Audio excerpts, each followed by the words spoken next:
Janwada farm house BRS MLA KTR సతీమణి కల్వకుంట్ల శైలమ పేరుతో registration అయిందని అన్నారు TPCC working president Mahesh Kumar Goud. KTR ఇంద్రభవనం లాంటి ఫామ్ హౌస్ ను కట్టుకున్నారని విమర్శించారు. 10 ఏళ్లు యథేచ్ఛగా సర్కారు భూముల్ని ఆక్రమించుకున్నారని ఆగ్రహం వ్యక్తం చేశారు.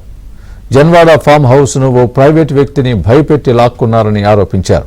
ప్రభుత్వ ఆస్తులు ఆక్రమణకు గురికాకుండా కాపాడేందుకు హైడ్రా ప్రయత్నిస్తోందని అన్నారు మహేష్ కుమార్ గౌడ్. చేసి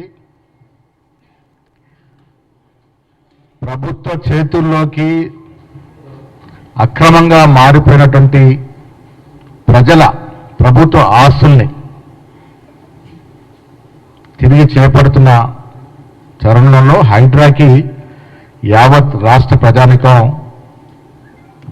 జేజేలు పలుకుతా ఉన్నారు. 111 జీవోలో కానీ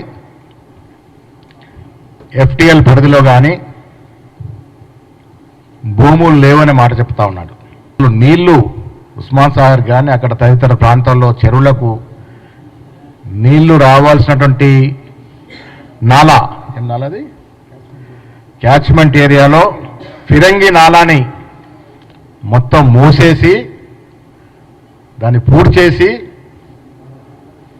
క్యాచ్మెంట్ ఏరియాని టోటల్ క్లోజ్ చేసి జనవాడ ఫామ్ నిర్మించడం జరిగింది. అపార్ట్మెంట్ కానీ ఇల్లు కానీ కిరాయికి తీసుకుంటాం, లీజుకు తీసుకుంటాం. ఇక్కడ కేటీఆర్ గారు ఫామ్ హౌస్లు నీళ్ళు తీసుకుంటా అన్నటువంటి చరిత్ర కొత్త చరిత్రకి తెరలేపినారు. ఇది పోలీస్ శాఖ ఇచ్చినట్టు రిపోర్ట్లో ఇది కేటీఆర్ ఫామ్ హౌస్ అనే తేల్చడం జరిగింది. పేరు కల్వకుంట్ల శైలిమ, సర్వే నంబరు 645/7, 2 ఎకరాలు 2.5 ఎకరాలు. మళ్ళీ 645/6లో 2.5 ఎకరాలు.